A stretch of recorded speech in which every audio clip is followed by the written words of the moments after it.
You need to add your detergent. So I'm going to leave this out because you're going to tell me I need to add the detergent to the ultrasonic along with just tap water.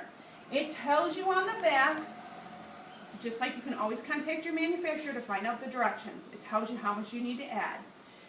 So to start the day, that's kind of a clump or a tablet, you just run it. That sound is called what? Cavitation. Cavitation, very good. Cavitation means, and I'm going to ask you this during your lab, and while you're videotaping, you're going to look at your videographer and say, cavitation is the process of bubbles imploding inward to remove the debris. You leave it on for 3 to 10 minutes. Okay, so, since this is just informational, we've already cleaned our tray. If we have loose instruments versus a cassette, we could put them in here.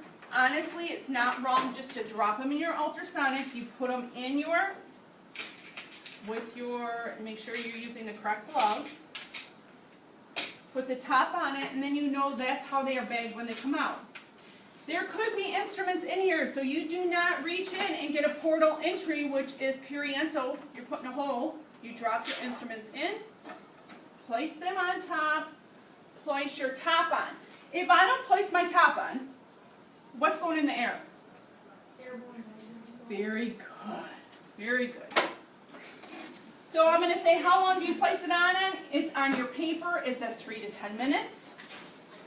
When your 3 to 10 minutes is up, so just try to turn it on like 1 minute because it's not good to keep turning this backwards. Cavitation takes place. Can you guys shut the door? We'll just continue with this part of it and then you can take a break. You must take it out. There's detergent on it. You wouldn't take your clothes out of your washer without rinsing them. You rinse them. Annalise Andrews, Joshua Haven, Kahim Wright, Ariana Wiginka. Okay. Again, we need Annalise Andrews, Joshua Haven, Kahim Wright, Ariana Wiginka, Do not pat it dry. Periental could take place. and Chris You're Watts. going to ask me, do you want this as a loose setting or pouch? Because you're going to look on here, and we're going to turn the power on in a minute. Gently. Okay, some people are saying they're having trouble. It's just part of your guys' job, you know? Push it open, and there is an opening between the two. This comes off, it's just like a tape, and you seal it over. So you're going to take your instruments. You should try to grab them in a handful because putting them in one by one could be dangerous. Stand over top of the counter because if one falls out, it falls on your counter. If it starts to fall on the floor, don't try to grab it and block it with your body. Let it fall. Take the seal off of the pouch. Fold it over. Remember, you have indication lines here. This means that they have not gone through heat. You there's several trays in here. You need to check the autoclave out before you perform this lab. And you place it with the plastic side down. You don't run with one set of instruments. You make sure your autoclave is full. Come around. This is an autoclave. This is steam under pressure. There are different types of sterilization. We need to make sure that our power is on, which means it's plugged in. We check our water level. Green is good, red is bad. If we need water, we simply add it with distilled water.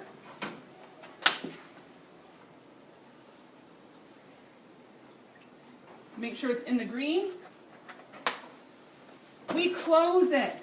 Little tricky. You got to lift it up and you need to push it and seal it down. There are several settings: unwrapped, pouches, packs, or handpiece. Ours would be a pouch. It sets the time and pressure and does all the work for you, and you hit start. When it's done, it will beep for you to open. Steam will come out. It's 270 degrees. Are you guys going to reach in there and grab it? No. Is this sterilization complete? No, because your bag would be wet because of the steam. You need to let it completely dry for it to take place. Okay, so that is for the new autoclave, the old autoclave. You check water levels here. There are settings at the bottom. It says power, fill, sterilization, and vent. Just like you do with your other things, you fill up your autoclave. In order to start it, you need to turn it to fill. You don't sit here and talk with your friends, you watch it.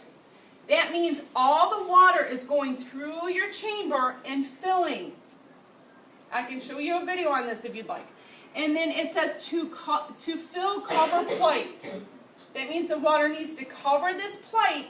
Then you hurry up and turn it to sterilize. Otherwise, the water continues to come out of the autoclave and floods the place. That would be bad. So sterilization. If this door is open, it is not going to heat up. You must take it, and once again, you need to try doing this before you make it your lab. You shut it. Now this chamber needs to fill up. It needs to reach. There's PSI and there's temperature. It needs to reach 250 degrees, which is over here, at 15 pounds of pressure. I do not start a timer until those two things are reached. I don't care if this says 260 degrees and there's only 10 pounds of pressure. You do not start the timer. When your correct temperature and time has been reached, you turn on your timer for 15 minutes.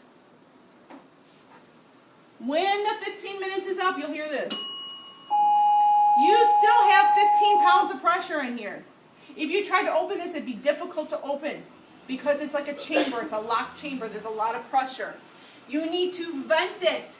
That means it's letting out all the steam, letting out the pressure in the chamber, and you open it. And this one's a tricky one. You need to push in a little bit and then rock it back and forth.